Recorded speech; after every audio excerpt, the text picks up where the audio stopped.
పథకాలన్నీ చేయడం వల్ల గత 10 సంవత్సరాలు జరిగిన పరిపాలనను ఈ 2 సంవత్సరాలు జరిగిన పరిపాలన అంచనా వేసుకొని ప్రజలు మొన్న జరిగిన ఉప ఎన్నికలు కావచ్చు, మున్సిపల్ ఎన్నికలు కావచ్చు, లేకపోతే పంచాయతీ ఎన్నికల్లో కావచ్చు, ఈ పేదలు పట్టం కడితే చూసి ఓర్వలేక ఈరోజు కుట్రలు చేస్తున్నారు, తప్పుడు ప్రచారం చేస్తున్నారు. ఇవాళ 4.5 లక్షల ఇందిరమ్మ ఇండ్లు ఇచ్చినాం. నేను అడుగుతున్న వేదిక మీద ఉన్న నాయకుల నుంచి ఇక్కడ ఉన్న పేదవాళ్ళ వరకు ఈ 4.5 లక్షల ఇండ్లల్లో అత్యధిక శాతం దళితులకు, గిరిజనులకు వచ్చిన మాట వాస్తవం కాదా? నియోజకవర్గాల వారికి మీరు లెక్క తీయండి. ఆనాడు డబుల్ బెడ్రూమ్ ఇండ్లు అని చెప్పిండు, ఎంతమందికి వచ్చినాయో మీరే లెక్క చూసుకోండి. నేను చెప్పదలుచుకోలేదు, మీరే ఆలోచన చేయండి. ఈనాడు ఇందిరమ్మ ఇండ్లైనా లేకపోతే ఈనాడు ప్రభుత్వం అమలు చేస్తున్న విద్యా విధానమైనా అంతెందుకు మేము వచ్చిన తర్వాత 67,000 పైచీలకు ప్రభుత్వ ఉద్యోగాలు group 1, group 2, group 3, group 4, police department, medical and health department, వివిధ శాఖలల్లో మేము 67,000 ఉద్యోగాలు మేము నియమించినాం. నేను అధికారికంగా ఈరోజు లెక్క చెప్తున్నా. 67,000 ఉద్యోగాలల్లో 87% ఎంత? 87% ఎస్సీ, ఎస్టీ, బీసీ మైనారిటీలకు ఉద్యోగాలు వచ్చినాయంటే 50,000 పైగా ఈరోజు ఈ వర్గాలకు ప్రభుత్వ ఉద్యోగాలు వచ్చినాయి. ఇంతకుముందే మా మిత్రుడు లక్ష్మణ్ చెప్పాడు, గ్రూప్ 1 రిజల్ట్లో మా పిల్లలకు చాలా ఉద్యోగాలు వచ్చినాయి. ఈరోజు రాజీవ్ గాంధీ సివిల్స్ కోసం ఈరోజు పరీక్షలు రాస్తున్న పిల్లలకు మనం ఆర్థిక సహాయాన్ని సింగరేణి నుంచి అందిస్తే ఈరోజు ఈ ఎస్సీ, ఎస్టీల పిల్లలు అత్యధికంగా ఐఏఎస్లలో ఈరోజు సెలెక్ట్ అయినరు. అందుకే మిత్రులారా, ఈరోజు ఈ విధంగా పరిపాలనను చక్కబెడుతూ గతంలో చేసిన అప్పులను, తప్పులను సరిదిద్దుకుంటూ ఈరోజు ముందుకెళ్ళే ప్రయత్నం చేస్తున్నాం. పనిలో భాగంగా నిరంతరం మేము పనిచేస్తుంటే కొంతమంది వెనకాల నుంచి కుట్రలు చేస్తున్నారు, గోతులు దవ్వుతున్నారు. గోతులు దవ్వేటోళ్ళను అదే గోతిలో పాతిపెట్టే బాధ్యత మీరు తీసుకోవాలి మిత్రులారా. ముందల నేను చూసుకుంటా, వెనకంగా ఎవడైతే గోతి దవ్వుతాడో వాళ్ళ సంగతి మీరు చూసుకోవాలి. మా నరసింహులన్న చెప్పాడు, మేము ఉంటామా నీకెందుకు, నువ్వు నడుపు అని. మరి మా నరసింహులన్న మాట మీద వెనకంగా గోతులు దవ్వేటోళ్ళను, నక్క జిత్తులోళ్ళను, నల్లి కుట్లోళ్ళను మీరే ఏదో ఒకటి చెయ్యాలి. మీరు చేయకపోతే నష్టం జరుగుద్ది. ఎందుకనంటే ఒక మంచి లక్ష్యంతో, ఒక మంచి టీంతో బట్టి విక్రమార్క గారు కావచ్చు, మా సీతక్క కావచ్చు, దామన్న కావచ్చు, లక్ష్మణ్ కావచ్చు, ప్రసాద్ కుమార్ గారు కావచ్చు, ఇలా చెప్పుకుంటూ వెళ్తే పొన్నం ప్రభాకర్ గారు కావచ్చు, అన్ని వర్గాలకు మంత్రివర్గంలో అవకాశం కల్పించి అన్ని వర్గాల యొక్క ఆలోచనను తీసుకొని అన్ని వర్గాలకు సంక్షేమాన్ని, అభివృద్ధిని అందజేయాలని ఈనాడు మా ప్రభుత్వం ప్రయత్నం చేస్తుంది. 10 ఏళ్ల విధ్వంసం 100 ఏళ్ల నష్టానికి దారితీసింది. దాన్ని ఇవాళ సరిదిద్దుకుంటూ, చక్కదిద్దుకుంటూ, ఆనాడు చేసిన అప్పులను చెల్లించుకుంటూ, తప్పులను సవరించుకుంటూ ఈనాడు పరిపాలన జరుగుతుంది. మీ అందరికీ తెలుసు, 10 ఏళ్లలో ఆ గొప్ప గొప్ప ఉపన్యాసాలు ఇచ్చే నాయకులు ఎన్నిసార్లు అంబేద్కర్ గారి జయంతికో వర్ధంతికో హాజరైనరో మీరే లెక్కేసుకోండి. ఇంతకంటే లెక్క అవసరం లేదు, ఇంకా వేరే లెక్క అవసరం లేదు. ఇది ఒక్క లెక్క చూసుకోండి, మీ పట్ల వాళ్ళకున్న అభిమానం ఏందో, ఆలోచన ఏందో. అందుకే మిత్రులారా, ఈ ప్రభుత్వం మనది. ఇది ప్రజల కోసం అందిస్తున్న ప్రజాపాలన.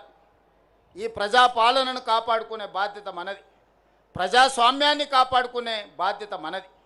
అందుకే ఇవాళ కేంద్ర ప్రభుత్వం మహిళా రిజర్వేషన్ల గురించి, నియోజకవర్గాల పునర్విభజన గురించి, సీట్ల పెంపు గురించి కలగాపులగం చేసి మాట్లాడుతున్నారు. మహిళలకు మీరేం చేసిందని మమ్మల్ని సవాల్ విసురుతున్నారు.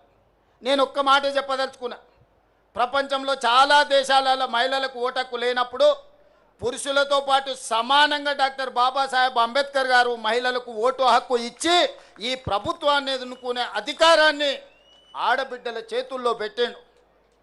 మహిళలకు మన దేశంలో పురుషులతో సమానంగా డాక్టర్ బాబాసాహెబ్ అంబేద్కర్ గారు ఓటు హక్కు ఇచ్చే వరకు చాలా దేశాలలో మహిళలకు ఓటు హక్కు లేదు. మహిళలు బయటికి వచ్చి బహిరంగంగా తిరిగే పరిస్థితి లేని రోజులు. ఆ రోజుల్లోనే డాక్టర్ బాబాసాహెబ్ అంబేద్కర్ గారు మహిళలకు ఓటు హక్కు ఇచ్చి సమానమైన అవకాశాలను పురుషులతో పాటు సమానంగా సమానమైన విలువ ఆధారిత ఓటు హక్కునిచ్చిండు. ఆ తర్వాత పంచాయతీరాజ్ కావచ్చు, మున్సిపల్లో కావచ్చు, మహిళలకు రిజర్వేషన్లు రాజీవ్ గాంధీ గారు అందించారు. చట్టసభలలో, అసెంబ్లీలో, పార్లమెంటులో సోనియా గాంధీ గారు మహిళలకు రిజర్వేషన్లు ఇవ్వాలి అని 33% ఇవ్వాలని బిల్లును పాస్ చేసి రాజ్యసభలో. కానీ లోక్సభలో కొన్ని రాజకీయ పార్టీలు అడ్డుకున్నాయి. సంతోషం, ఇవాళ మీరు మహిళా రిజర్వేషన్లు అమలు చేస్తామంటారు. మహిళా రిజర్వేషన్ల అమలు ముసుగులో దక్షిణాది రాష్ట్రాలకు అన్యాయం చేసే ప్రక్రియ చేపడుతున్నారు. మొదట జనాభా అన్నారు. జనాభా లెక్కలేస్తే దక్షిణ భారతదేశంలో కుటుంబ నియంత్రణను పాటించడం వల్ల, అభివృద్ధి పదం వైపు రాష్ట్రాలు నడిపించడం వల్ల జనాభా తగ్గిపోయి సీట్లన్నీ కోల్పోయే పరిస్థితి వచ్చింది. దానికి అభ్యంతరం బలంగా వ్యక్తం చేస్తే ప్రోరేటా ప్రకారం, అంటే దామాషా ప్రకారం 543 సీట్లు ఈరోజు దేశంలో ఉంటే 50% సీట్లు 272 సీట్లు పెంచుతాం. అందులో ఏ రాష్ట్రంలో ఎంత ఉందో ఆ రాష్ట్రంలో అందులో సగం పెంచుతామని. ఉదాహరణ, కేరళలో 20 సీట్లు ఉన్నాయి, వాటిని 30 చేస్తామని 50% పెంచి. ఉత్తరప్రదేశ్లో 80 సీట్లు ఉన్నాయి, వాళ్ళకు 120 చేస్తామని. ఇవాళ కేరళకు 20, ఉత్తరప్రదేశ్కి 80. ఈ రెండింటి మధ్యలో తారతమ్యం 60 సీట్లు మాత్రమే.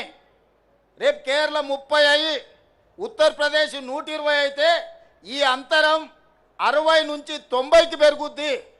రాజకీయాలలో ఒక్కొక్క ఓటుకు ఎంత విలువ ఉందో వాజ్పేయి సర్కారు కూలినప్పుడు తెలిసింది కదా. కేంద్ర ప్రభుత్వంలో ఒక్క రాష్ట్రంలోనే ఉత్తర భారతంలో 30 సీట్లు పెరిగితే మరి అక్కడున్న దళితులకో గిరిజనులకో రిజర్వేషన్లు పెరగవచ్చు, నేను కాదంటలేను. సీట్లు దక్కడం వల్ల దక్షిణాది రాష్ట్రాలలో ఉన్న దళితులకు, గిరిజనులకు, మహిళలకు నష్టం జరుగుతలేదా? ఇవాళ తెలంగాణలో 17 సీట్లుంటే 2 ఎస్టీలకు ఉన్నాయి, 3 ఎస్సీలకు ఉన్నాయి.